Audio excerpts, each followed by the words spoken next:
Cosmos.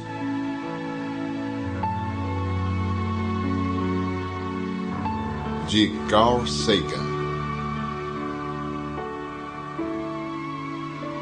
Uma viagem pessoal. Distribuição Sinapse. A harmonia dos mundos.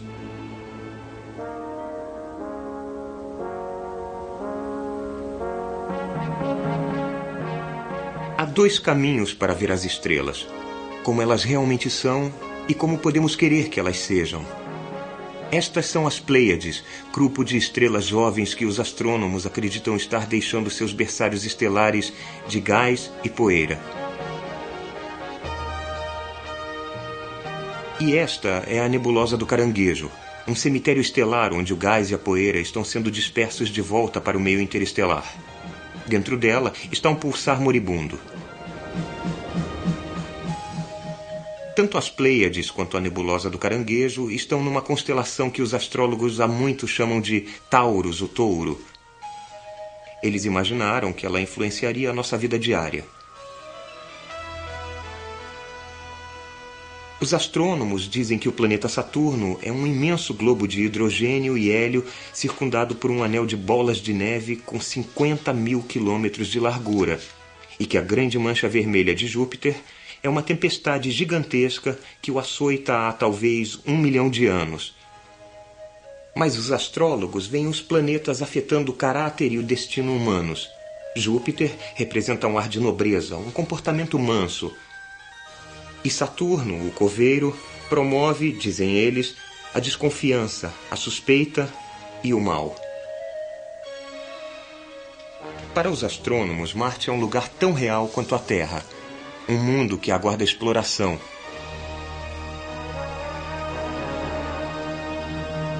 Mas os astrólogos veem Marte como um guerreiro, um instigador de discórdias, violência e destruição.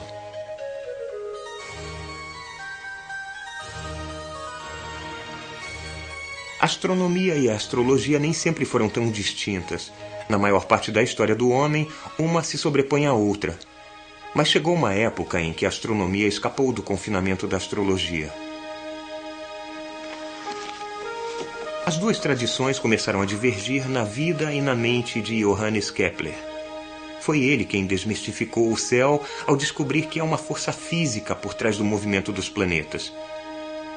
Ele foi o primeiro astrofísico e o último astrólogo científico.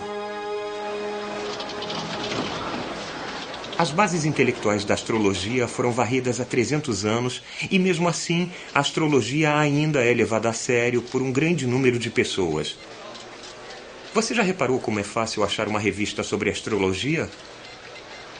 Virtualmente todo jornal dos Estados Unidos tem uma coluna diária de astrologia, e quase nenhum deles tem sequer uma coluna mensal de astronomia. As pessoas usam pingentes de signos, verificam o horóscopo antes de sair de casa, e até nossa linguagem preserva uma consciência astrológica. Por exemplo, pegue a palavra desastre. Ela vem da palavra grega que quer dizer estrela má. Os italianos acreditavam que as doenças eram causadas por influência das estrelas. É a origem da palavra influenza, gripe em inglês. Os signos zodiacais usados pelos astrólogos até ornamentam esta estátua de Prometeu na cidade de Nova York. Prometeu, que roubou o fogo dos deuses.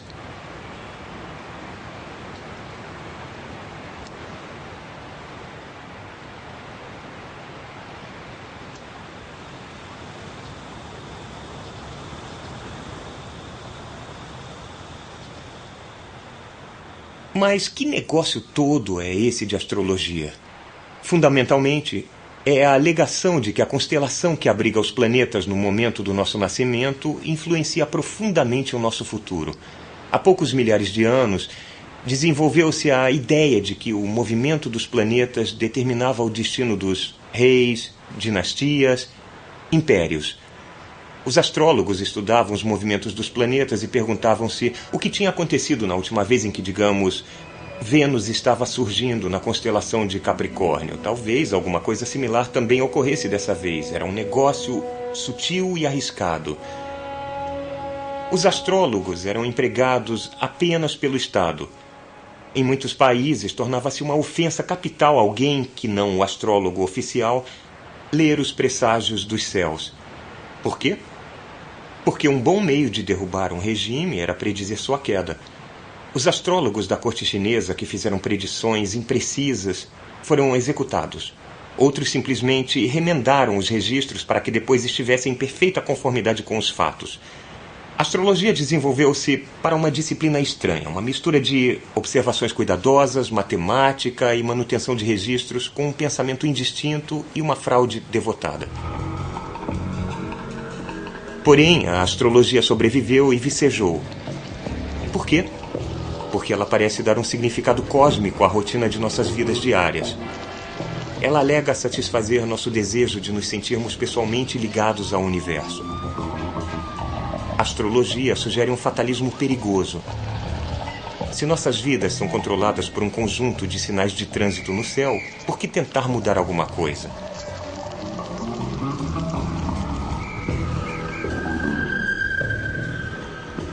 Vejam isto, aqui temos 2 jornais diferentes publicados na mesma cidade no mesmo dia. Vamos ver o que eles dizem sobre astrologia. Suponhamos que você seja de Libra, que nasceu entre 23 de setembro e 22 de outubro. De acordo com o astrólogo do New York Post, conciliação vai ajudar a aliviar a tensão. Bom, talvez isto seja um tanto vago. E de acordo com o astrólogo do New York Daily News, exija mais de você mesmo. Bom, também é vago, mas também é muito diferente. É interessante que estas previsões não são previsões que nos dizem o que fazer, não dizem o que vai acontecer. Elas são feitas conscientemente para serem tão vagas que podem se aplicar a qualquer um e discordam uma da outra. A astrologia pode ser testada pelas vidas de gêmeos. Há muitos casos reais como este. Um gêmeo é morto na infância em, digamos, um acidente de bicicleta ou atingido por um raio, mas o outro tem uma vida próspera até a velhice. Suponha que tenha acontecido comigo. O meu irmão gêmeo e eu nascemos exatamente no mesmo lugar, com diferença de minutos um do outro. Exatamente os mesmos planetas estariam exercendo influência em nossos nascimentos. Se a astrologia fosse válida, como podemos ter destinos tão profundamente diferentes? Acontece que os astrólogos não conseguem nem concordar entre si sobre o significado das configurações astrológicas. Em testes meticulosos, eles são incapazes de predizer o caráter e o futuro de pessoas de quem eles sabem somente a hora e o local de nascimento. E também, como isso poderia dar certo? Como o nascer de Marte no momento do meu nascimento pode me afetar naquela hora e agora? Eu nasci em um quarto fechado. A luz de Marte não podia entrar. A única influência de Marte que poderia me afetar seria sua gravidade. Mas a influência gravitacional do obstetra era muito maior do que a influência gravitacional de Marte. Marte é muitíssimo maior, mas o obstetra estava muito mais perto.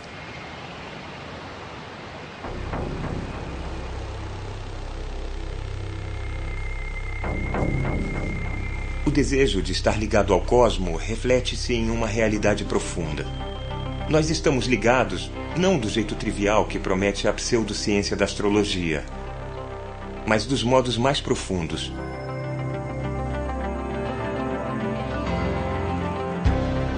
Nosso pequeno planeta está sob a influência de uma estrela. O Sol nos aquece, dirige o clima, sustenta todas as coisas vivas. Há 4 bilhões de anos, ele produziu a vida na Terra. Mas o nosso Sol é apenas uma de 1 bilhão de trilhões de estrelas dentro do universo observável. E todos esses incontáveis sóis obedecem a leis naturais, algumas das quais já são nossas conhecidas. Como nós descobrimos que tais leis existem? Se vivêssemos em um planeta onde nada nunca mudasse, não haveria nada o que fazer, não haveria nada a descobrir. Não haveria ímpeto para a ciência. E se vivêssemos em um mundo imprevisível, onde as coisas mudassem aleatoriamente ou de modos muito complexos, não seríamos capazes de entender as coisas. E, de novo, não haveria essa coisa da ciência. Mas nós vivemos em um universo no meio, onde as coisas mudam, tudo bem, mas de acordo com os padrões, regras, ou, como chamamos, leis da natureza. Se eu jogar um graveto no ar, ele sempre vai cair. Se o sol se põe no oeste, ele sempre nasce de novo na manhã seguinte, no leste. E assim é possível entender as coisas. Podemos fazer ciência, e com ela podemos melhorar a nossa vida. Os seres humanos são bons em entender o mundo, e sempre fomos. Fomos capazes de caçar ou de fazer fogueiras só porque tínhamos imaginado alguma coisa.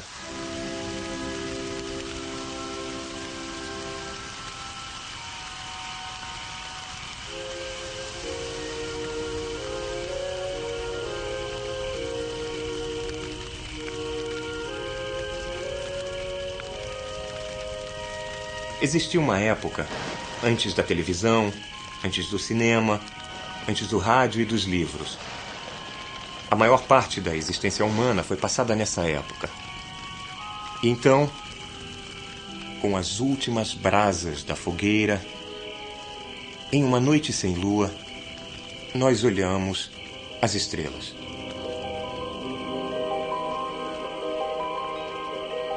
O céu noturno é interessante, há padrões lá. Se olharmos com atenção, poderemos ver imagens. Uma das constelações mais fáceis de reconhecer está no céu do norte. Na América do Norte, ela se chama Big Dipper, a Grande Concha. Os franceses têm uma ideia similar, eles a chamam de La Casserole, a caçarola.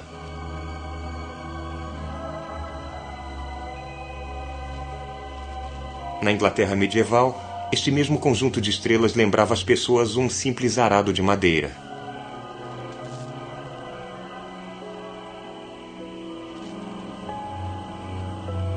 Os chineses antigos tinham uma noção mais sofisticada. Para eles, essas estrelas levavam o burocrata celestial em sua ronda ao polo do céu, sentado em nuvens e acompanhado por seus discípulos eternamente ansiosos. As pessoas do norte da Europa imaginaram ainda um outro padrão. Para eles, era a carroça de Charles, ou carroção, uma carreta medieval. Mas outras culturas viram essas 7 estrelas como parte de uma imagem maior. Foi o topo de um grande urso, a ursa maior, que os antigos gregos e os americanos nativos viram em vez do cabo de uma concha. Mas com certeza a interpretação mais criativa deste grande grupo de estrelas foi a dos antigos egípcios. Eles viram uma curiosa procissão de um touro e um homem reclinado, seguidos por um hipopótamo perambulante com um crocodilo nas costas. Que maravilhosa diversidade nas imagens várias culturas viram nesta constelação em particular. Mas o mesmo é verdadeiro para todas as outras constelações. Algumas pessoas acham que essas coisas estão realmente no céu noturno, mas nós mesmos é que botamos essas imagens lá. Éramos caçadores, então botamos caçadores e cães, leões e jovens mulheres, lá em cima nos céus. Toda sorte de coisas de nosso interesse. Quando os marujos europeus do século XVII viram pela primeira vez os céus do sul, botaram todo tipo de coisas do interesse do século XVII lá em cima. Microscópios, telescópios, bússolas e popas de navios. Se as constelações tivessem sido batizadas no século XX, acho que poríamos lá geladeiras, bicicletas, astros do rock, talvez até cogumelos nucleares. Um novo conjunto de esperanças e medos humanos posto entre as estrelas. Mas as estrelas são mais do que só imagens. Por exemplo, as estrelas sempre nascem no leste e sempre se põem no oeste, levando a noite toda para cruzar o céu se passarem a pino. Há constelações diferentes em estações diferentes. As mesmas constelações sempre nascem, digamos, no início do outono. Jamais acontece de uma nova constelação aparecer de repente no leste, uma que jamais tenha sido vista. Há uma regularidade, uma permanência, uma previsibilidade sobre as estrelas. De certo modo, elas são quase consoladoras.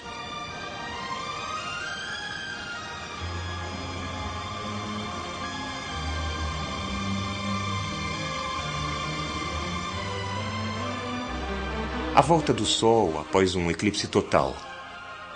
Seu nascer de manhã após uma enfadonha ausência à noite e o reaparecimento da lua crescente depois da lua nova sempre falaram aos nossos ancestrais da possibilidade de sobreviver à morte. Lá em cima, nos céus, havia uma metáfora da imortalidade. Quase 1000 anos depois, no sudoeste norte-americano, o povo Anasazi construiu um templo de pedras, um observatório astronômico para marcar o dia mais longo do ano. O amanhecer desse dia deve ter sido uma ocasião alegre, uma celebração da generosidade do sol.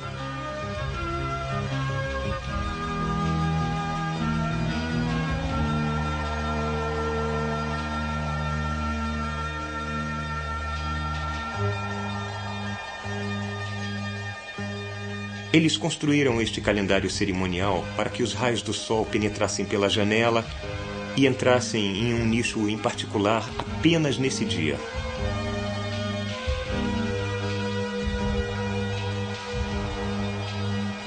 Esse tipo de precisão é um triunfo da inteligência humana. Ele sobrevive aos seus criadores. Hoje, isto aqui é um local solitário. O povo Anasazi não existe mais. Eles aprenderam a predizer a mudança das estações. Não conseguiram predizer a mudança do clima e a falta de chuvas. Mas o templo deles continua a captar os primeiros raios de sol no solstício de verão.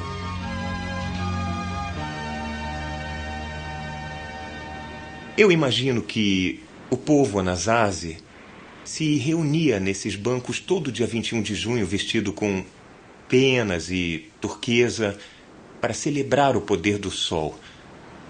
Estes nichos superiores, que são 28, podem representar o número de dias para a Lua reaparecer na mesma constelação.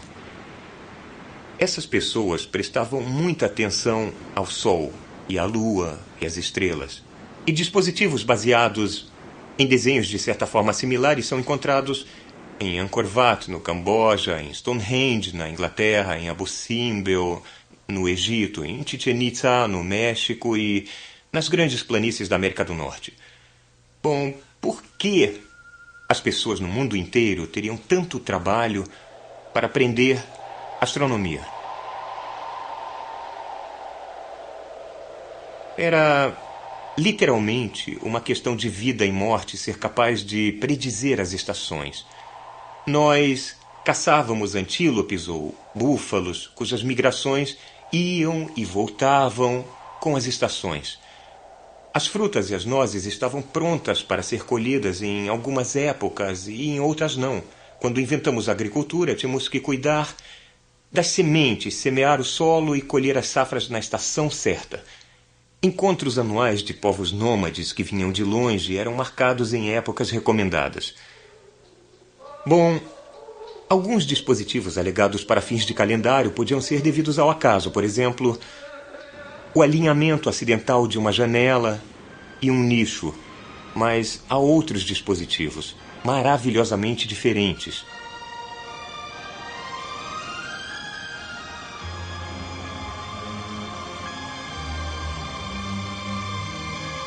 Hoje, só as ruínas secas das grandes cidades Anasazi sobreviveram à devastação do tempo. Não muito longe destas antigas cidades, em um local quase inacessível, há um outro marcador de solstício. Este de propósito singular e inequívoco. O arranjo deliberado de 3 grandes lajes de pedra permite que uma fenda de luz do sol penetre no coração de uma espiral escavada somente ao meio-dia, no dia mais longo do ano.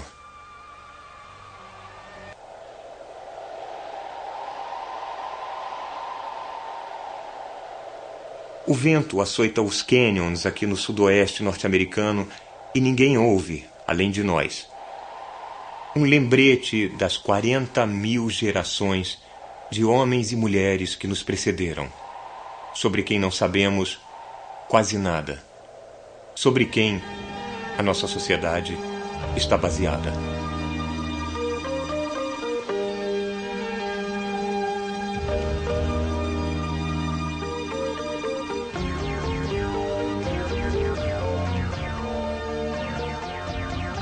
Quando nossos ancestrais pré-históricos estudaram o céu depois do pôr do sol, observaram que algumas estrelas não estavam fixadas de acordo com o padrão constante das constelações.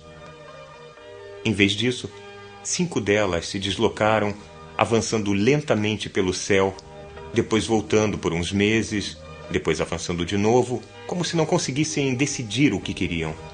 Nós as chamamos de planetas, que quer dizer errantes em grego. Esses planetas apresentavam um mistério profundo. A primeira explicação foi que eles eram seres vivos. Se não, como explicar seu estranho comportamento em forma de laços? Depois, pensou-se que eles eram deuses, e depois influências astrológicas saídas do corpo. Mas a verdadeira solução deste mistério particular é que os planetas são mundos, que a Terra é um deles e que todos eles giram em torno do Sol de acordo com leis matemáticas precisas. Esta descoberta levou diretamente à nossa moderna civilização global. A mistura de imaginação com observação produziu uma descrição exata do sistema solar. Só então pôde-se responder à pergunta fundamental. Aqui está na raiz da ciência moderna. O que faz tudo se deslocar? Há 2000 anos, esta pergunta nem teria sido feita. A visão prevalecente tinha sido formulada por Cláudio Ptolomeu, um astrônomo alexandrino e também o preeminente astrólogo de sua época. Ptolomeu acreditava que a Terra era o centro do universo, que o Sol, a Lua e os planetas, como Marte, giravam à volta da Terra. É a ideia mais natural do mundo. A Terra parece firme, sólida, imóvel, enquanto podemos ver os corpos pesados nascendo e se pondo todo dia. Mas então, como explicar o movimento giratório dos planetas no céu? Marte, por exemplo. Esta máquina mostra o modelo de Ptolomeu. Imaginava-se que os planetas giravam em volta da Terra, presos a esferas perfeitas de cristal, mas não presos diretamente às esferas, e sim indiretamente, através de um tipo de roda fora do centro. A esfera roda, a pequena roda gira, e, como visto da Terra, Marte faz a sua órbita.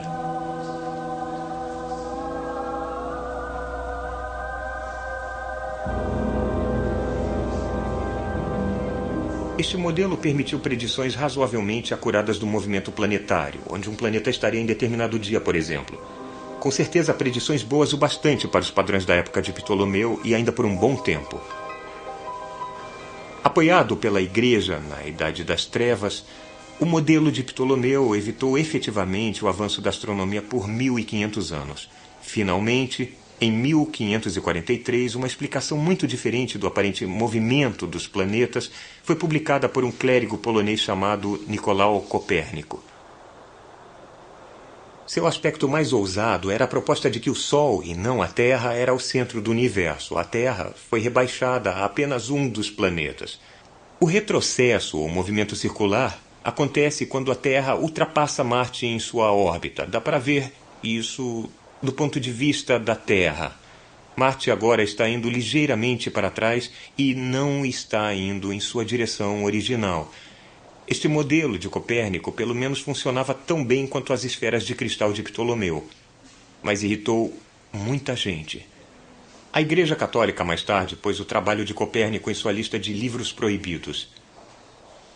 E Martinho Lutero descreveu Copérnico com essas palavras. Ele disse: as pessoas dão ouvidos a um astrólogo presunçoso. Esse tolo quer reverter toda a ciência da astronomia. Fecha aspas. A confrontação entre as duas visões do cosmo, centrada na Terra e centrada no Sol, atingiu seu clímax com um homem que, como Ptolomeu, era tanto astrônomo quanto astrólogo.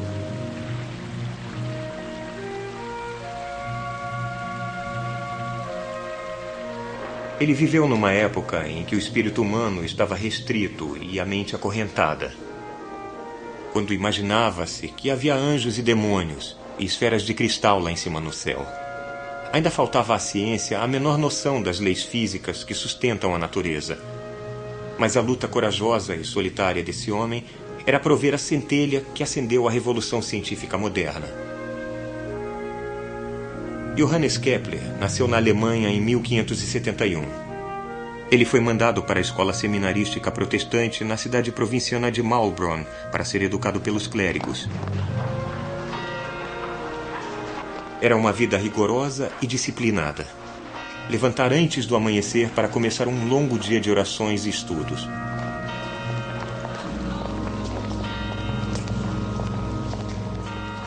Era a idade da reforma.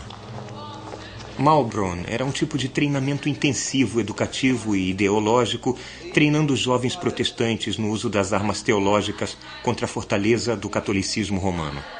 Denn ich befehle mich, meinen Leib und Seele, alles in deine Hände. Havia pouca tranquilidade e conforto para um garoto sensível como Kepler. Ele era inteligente e sabia disso. Isso, junto com sua teimosia e sua ardente independência, serviu para isolá-lo dos outros garotos. Kepler fez poucos amigos em seus 2 anos em Maulbronn. Então ele fechou-se em si mesmo, fugindo para o mundo de seus próprios pensamentos, frequentemente preocupado com sua indignidade aos olhos de Deus. Ele se desesperou em jamais conseguir a salvação.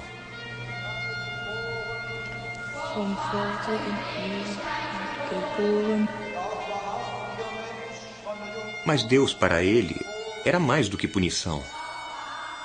Deus também era o poder criativo do universo. E a curiosidade do jovem Kepler sobre Deus era maior ainda do que seu medo. Ele queria saber o plano de Deus para o mundo. Ele queria ler a mente de Deus. Esta era sua obsessão. Isto iria inspirar todos os seus grandes empreendimentos. Isto iria tirá-lo e a Europa do claustro do pensamento medieval.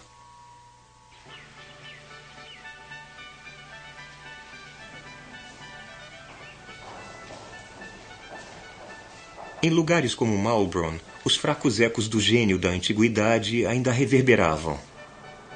Aqui, além da teologia, Kepler estudava grego, latim, música e matemática.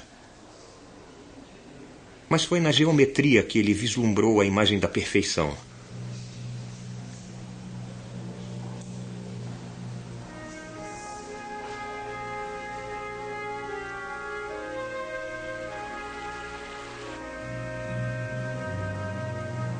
Mais tarde ele escreveria: a geometria existia antes da criação.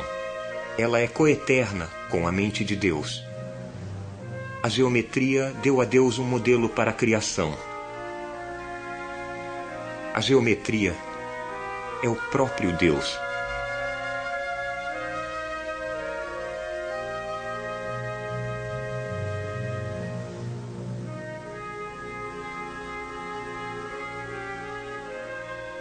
Mas o mundo real da época de Kepler estava longe de ser perfeito.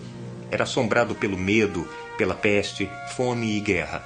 A superstição era um recurso normal para pessoas sem forças. Só uma coisa parecia certa: as próprias estrelas.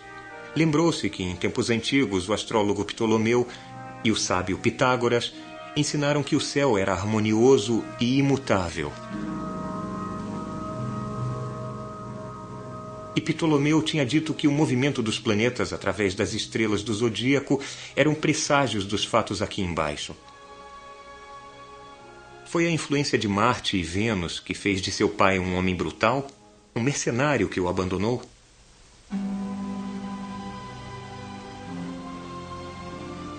Será que uma conjunção infeliz de planetas em um signo adverso fez de sua mãe uma mulher perversa e briguenta?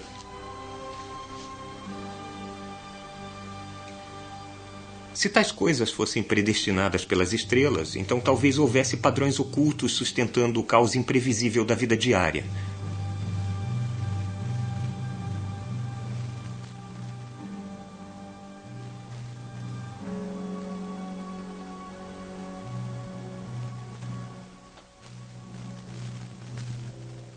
Padrões tão constantes quanto as estrelas.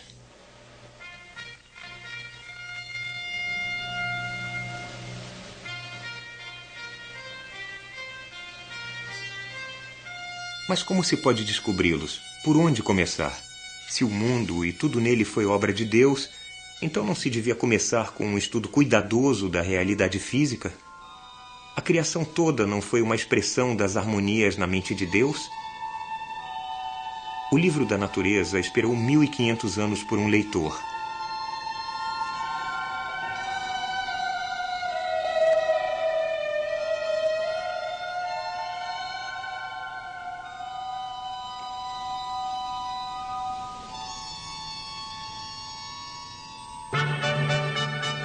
Em 1589, Kepler deixou Maulbronn para continuar seus estudos na grande Universidade de Tübingen. Foi uma liberação encontrar-se entre as correntes intelectuais mais vitais da época. Um de seus professores revelou a ele as ideias revolucionárias de Copérnico. Kepler apreciou essa comunidade urbana erudita. Aqui, o seu gênio era finalmente reconhecido.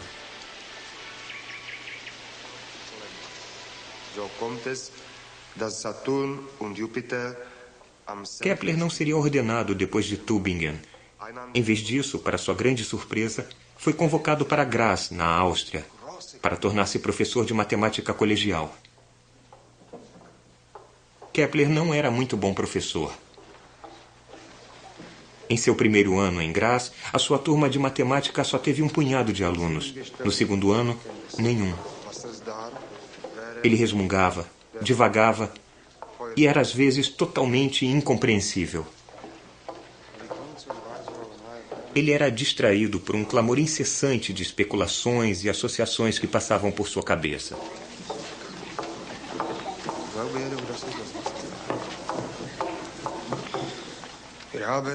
E numa agradável tarde de verão, com seus alunos querendo o fim da aula, ele foi tomado por uma revelação que ia alterar radicalmente o curso futuro da astronomia e do mundo.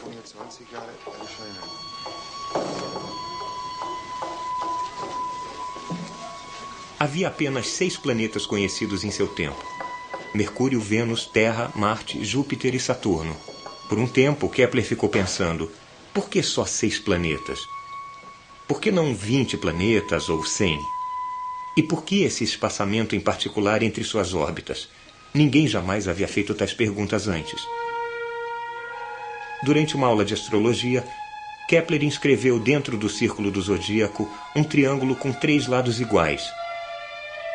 Ele então notou, quase que por acaso, que um círculo menor inscrito dentro do triângulo tinha a mesma ligação com um outro círculo do que a órbita de Júpiter com a órbita de Saturno.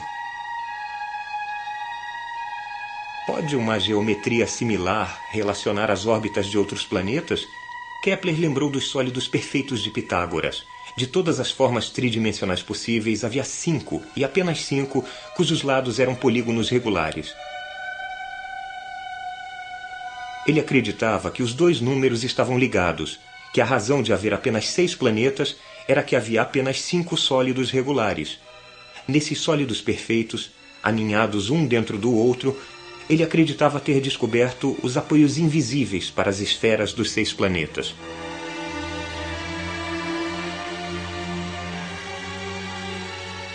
E esta ligação entre geometria e astronomia podia, pensou ele, admitir uma única explicação: a mão de Deus matemático.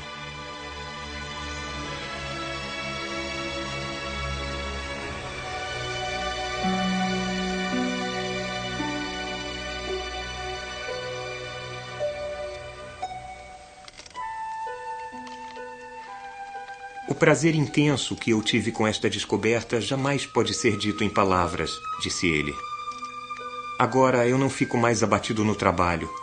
Passei dias e noites em trabalhos matemáticos até conseguir ver se a minha hipótese concordaria com as órbitas de Copérnico ou se minha alegria iria sumir em pleno ar.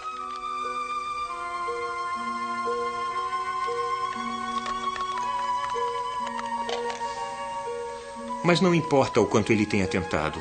Os sólidos perfeitos e as órbitas planetárias não concordaram muito bem uns com os outros.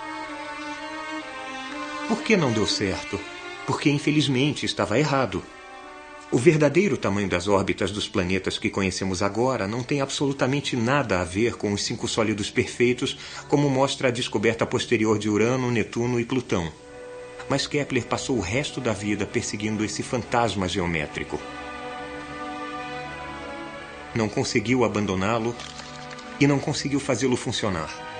A sua frustração deve ter sido enorme.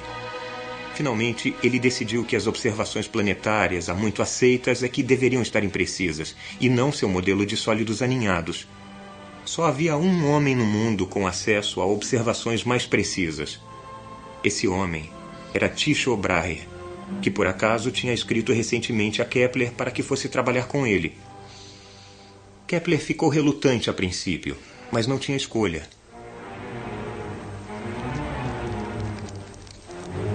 Em 1598, uma onda de opressão envolveu Graz. Ela foi encabeçada pelo arquiduque local, que jurou restaurar a fé católica na província e, em suas próprias palavras, preferia fazer do país um deserto a governar hereges.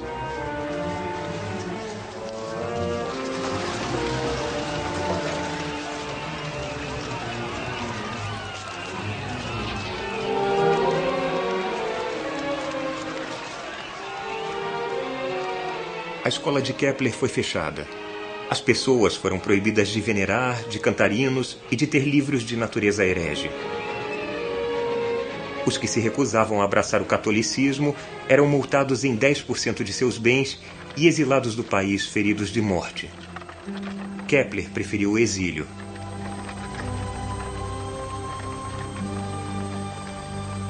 Hipocrisia eu nunca aprendi. Eu falo sério sobre fé. Não brinco com isso.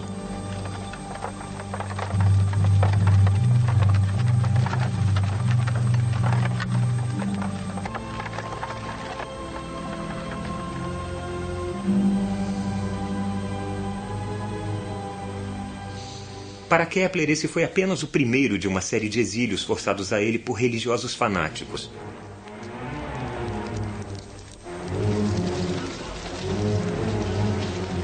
Agora ele resolveu aceitar o convite aberto de Tycho Brahe. Brahe, um rico nobre dinamarquês, vivia em grande esplendor e recentemente tinha sido designado matemático imperial em Praga. Kepler deixou Graz com a esposa e a enteada e partiu para a difícil jornada.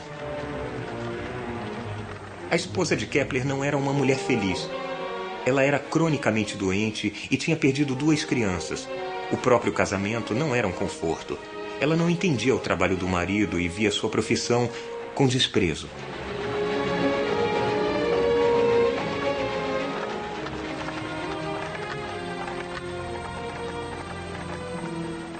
Kepler era casado com o trabalho, e cada quilômetro tedioso o levava para mais perto do grande Tycho Brahe, cujas observações ele sinceramente esperava que confirmassem a sua teoria. Kepler previa a propriedade de Tycho como um santuário dos males do tempo. Ele aspirava a ser um colega valoroso para o ilustre Tycho, que por 35 anos tinha ficado imerso em medidas exatas de um universo que funciona como um relógio, ordenado e preciso.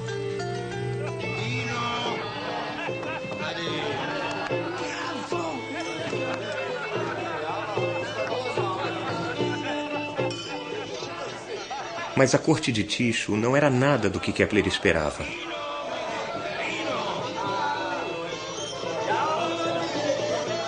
O próprio Tycho era uma figura vistosa, adornada com um nariz de ouro. O original tinha sido perdido em um duelo com um estudante para ver quem era superior como matemático. E ele mantinha um séquito quase circense de assistentes, parentes distantes e parasitas diversos.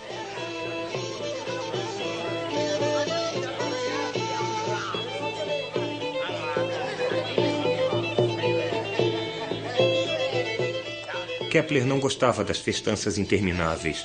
Ele estava impaciente para ver os dados de Tycho, mas Tycho dava a ele apenas algumas partes por vez. Tycho, disse ele, não me deu oportunidade de compartilhar de seus estudos. Ele, apenas no curso de uma refeição, e entre outros assuntos, mencionava, assim de passagem, hoje a figura do apogeu de um planeta, amanhã os nodos de outro. Kepler não compatibilizava com tais jogos, e o clima geral de intriga ofendeu seu senso de decência.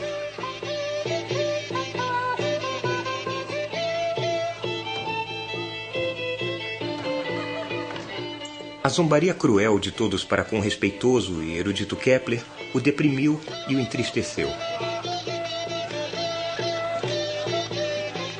A minha opinião de Tycho é esta. Ele é superlativamente rico, mas não sabe como fazer um uso adequado disso. Tycho possui as melhores observações. Também tem colaboradores. Só lhe falta o arquiteto que daria utilidade a isso tudo.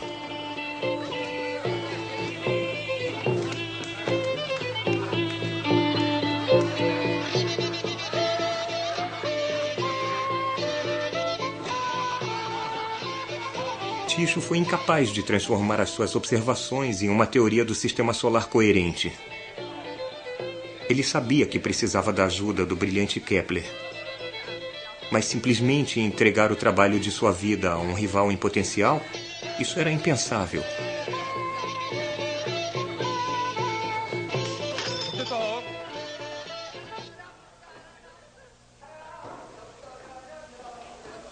Tycho era o maior gênio observador da época e Kepler o maior teórico. Cada um sozinho não conseguiria atingir a síntese que os dois sentiam ser agora possível.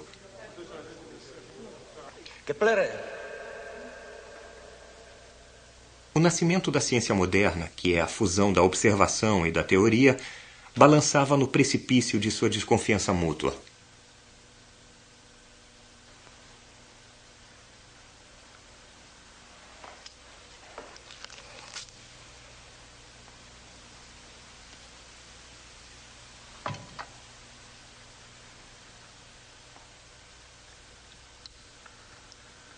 Os dois brigavam repetidamente e reconciliavam-se, até que alguns meses depois, Tycho morreu por sua habitual superindulgência com a comida e com o vinho. Kepler escreveu a um amigo: na última noite do suave delírio de Tycho, ele ficou repetindo estas palavras como alguém compondo um poema. Não deixem parecer que eu vivi em vão. Não deixem parecer que eu vivi em vão.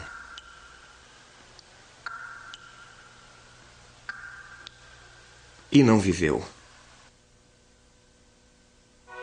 Finalmente, depois da morte de Tycho, Kepler deu um jeito de extrair de sua relutante e enlutada família as observações do aparente movimento de Marte através das constelações obtidas em um período de muitos anos.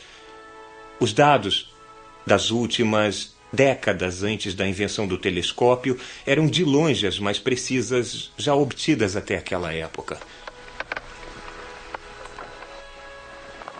Kepler trabalhou com um tipo de intensidade apaixonada para entender as observações de Tycho. Que movimentos reais da Terra e de Marte em relação ao Sol podem explicar a precisão da medida, o movimento aparente, como visto da Terra, de Marte no céu. E por que Marte? Porque Tycho tinha dito a Kepler que o movimento aparente de Marte era o mais difícil de reconciliar com uma órbita circular. Após anos de cálculos, ele acreditava que tinha achado os valores corretos para uma órbita marciana circular que batia com 10 das observações de Tycho Brahe dentro de 2 minutos de arco. Há 60 minutos de arco em um grau angular e, é claro, 90 graus do horizonte ao zênite. Então, alguns minutos de arco é uma quantidade muito pequena para medir, principalmente sem um telescópio. Mas o êxtase de Kepler com a descoberta logo desmoronou para desânimo porque 2 outras observações de Tycho eram inconsistentes com a sua órbita por uns 8 minutos de arco. Kepler escreveu: se eu tivesse acreditado que poderíamos ignorar esses 8 minutos, teria remendado a minha hipótese de acordo com isso. Mas já que não era permissível ignorá-los, esses 8 minutos apontavam a estrada para uma reforma completa da astronomia. A diferença entre uma órbita circular e uma órbita verdadeira de Marte poderia ser distinguida só por medidas precisas e por uma corajosa aceitação dos fatos. Kepler estava profundamente chateado por ter que abandonar uma órbita circular. Isso abalou sua fé em Deus como o criador de uma geometria celestial perfeita. Tendo limpado a estabilidade da astronomia de círculos e espirais, disse ele ficou com apenas uma simples carruagem de esterco. Ele tentou várias curvas ovais mal calculadas, cometeu alguns erros aritméticos que o fizeram de fato rejeitar a resposta correta, e meses depois, em certo desespero, tentou a fórmula pela primeira vez para uma elipse. A elipse batia lindamente com as observações de Tycho. Em tal órbita, o Sol não está no centro, mas sim descentrado. Está em um foco da elipse. Quando um dado planeta está no ponto mais distante em sua órbita do Sol, ele se move mais devagar. Ao se aproximar do ponto próximo, ele acelera. É por tal movimento que nós descrevemos os planetas como sempre caindo em direção ao Sol, mas nunca o atingindo. A primeira lei de Kepler do movimento planetário é simples assim. Um planeta se move em elipse com o Sol em um foco. Enquanto o planeta se move ao longo de sua órbita, ele cobre, em um dado período de tempo, uma área imaginária em forma de cunha. Quando o planeta está longe do Sol, a área é comprida e fina. Quando o planeta está próximo do Sol, a área é curta e atarracada. Embora as formas dessas cunhas fossem diferentes, Kepler descobriu que suas áreas são exatamente as mesmas. Isto permitiu uma descrição matemática precisa de como um planeta muda sua velocidade em relação à sua distância do Sol. Agora, pela primeira vez, os astrônomos podiam predizer exatamente onde um planeta estaria de acordo com uma lei simples e invariável. A segunda lei de Kepler é esta: um planeta cobre áreas iguais em tempos iguais. As duas primeiras leis do movimento planetário podem ser um tanto remotas e abstratas, mas tudo bem, os planetas se movem em elipses e cobrem áreas iguais em tempos iguais, mas e daí? Não é fácil compreender o movimento circular. Nós temos uma tendência a rejeitar isso, a dizer que é puro trabalho matemático mal feito, ou uma coisa removida da vida diária. Mas é a essas leis que o nosso próprio planeta obedece, enquanto nós, colados pela gravidade à superfície da Terra, nos lançamos ao espaço. Nós nos movemos de acordo com as leis da natureza, que Kepler tinha descoberto. Quando mandamos espaçonaves aos planetas, quando observamos estrelas duplas, quando examinamos o movimento de galáxias distantes, nós descobrimos que em todo o universo as leis de Kepler são obedecidas. Muitos anos depois, Kepler apresentou a sua terceira e última lei do movimento planetário, uma lei que relaciona o movimento dos vários planetas a cada um e que põe corretamente em ordem o mecanismo do sistema solar. Ele descobriu um relacionamento matemático simples entre o tamanho da órbita de um planeta e a velocidade média na qual ele viaja em torno do Sol. Isto confirmou a sua antiga crença de que deve haver uma força no Sol que move os planetas, uma força mais forte para os planetas internos, mais rápidos, e mais fraca para os outros planetas externos, mais lentos. Isaac Newton mais tarde identificou essa força como gravidade, respondendo finalmente à pergunta fundamental: o que faz os planetas se deslocarem? A terceira lei, ou lei harmônica de Kepler, diz que os quadrados dos períodos dos planetas, o tempo para eles completarem uma órbita, são proporcionais aos cubos, a terceira potência de suas distâncias médias do Sol. Então, quanto mais longe um planeta está do Sol, mais lentamente ele se move, mas de acordo com uma precisa lei matemática. Kepler foi a primeira pessoa na história da espécie humana a entender correta e quantitativamente como os planetas se movem, como o sistema solar funciona.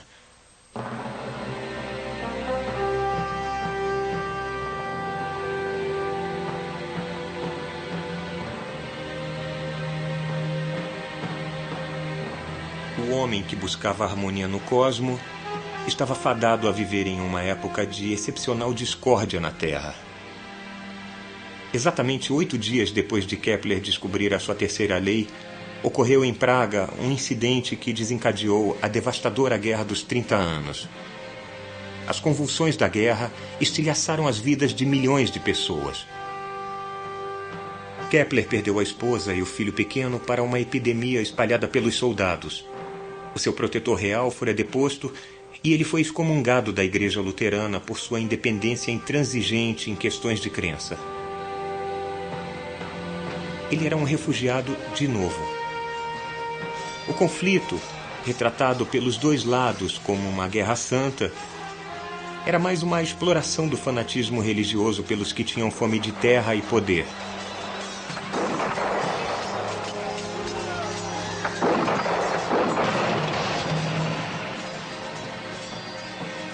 Essa guerra introduziu a pilhagem organizada para manter os exércitos no campo.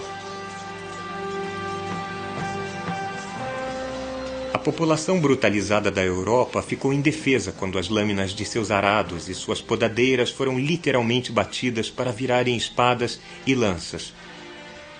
O boato e a paranoia varreram o interior, envolvendo principalmente os indefesos. Entre os muitos bodes expiatórios escolhidos estavam senhoras idosas que moravam sozinhas e eram acusadas de bruxaria.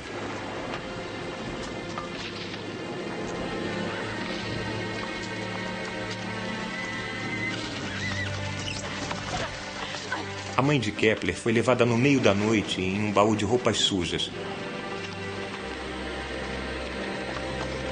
Kepler levou 6 anos de esforços incessantes para salvar a vida de sua mãe.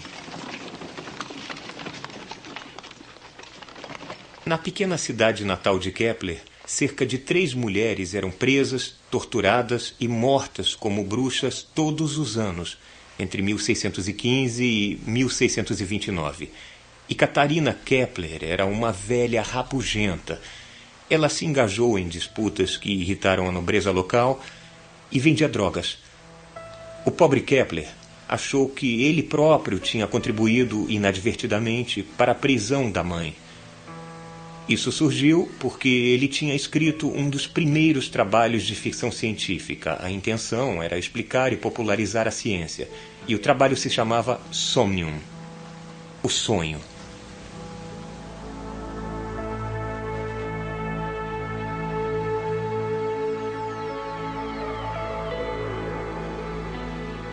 Ele imaginou uma viagem à Lua com os viajantes espaciais em pé na superfície lunar, olhando para cima, para verem, girando lentamente sobre eles, o lindo planeta Terra. Parte da base para a acusação de bruxaria era de que, em seu sonho, Kepler usou o feitiço da mãe para deixar a Terra. Mas ele acreditava mesmo que um dia os seres humanos iriam lançar naves celestiais com velas adaptadas para as brisas do céu, cheias de exploradores que, disse ele, não temeriam a vastidão do espaço. Ele especulou sobre as montanhas, vales, crateras, clima e possíveis habitantes da Lua. Antes de Kepler, a astronomia tinha pouca ligação com a realidade física. Mas com Kepler veio a ideia de que uma força física move os planetas em suas órbitas. Ele foi o primeiro a combinar uma imaginação corajosa com medidas precisas para seguir para o cosmo. Isso mudou tudo.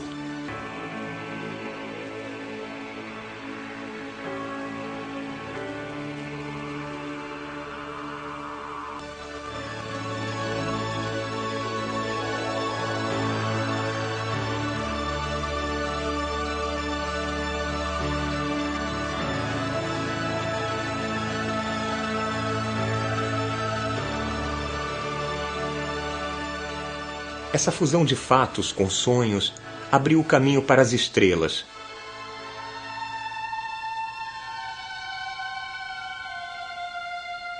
Quando garoto, Kepler tinha sido capturado por uma visão do esplendor cósmico. Uma harmonia dos mundos que ele buscou tão incessantemente a vida toda. A harmonia neste mundo o evitou. Suas 3 leis do movimento planetário representam, agora sabemos, uma harmonia real dos mundos. Mas para Kepler, elas eram apenas incidentais para sua busca por um sistema cósmico baseado nos sólidos perfeitos. Um sistema que, vejam só, existia apenas em sua mente. Mesmo assim, com seu trabalho, nós descobrimos que as leis científicas permeiam toda a natureza, que as mesmas regras se aplicam na Terra como no céu, que podemos achar uma repercussão, uma harmonia entre o modo como pensamos e o modo como o mundo funciona. Quando descobriu que suas crenças há muito estimadas não concordavam com as observações mais precisas, ele aceitou os fatos desconfortáveis. Ele preferiu a dura verdade às suas ilusões mais caras. Isto é o coração da ciência. Versão brasileira MG Studio.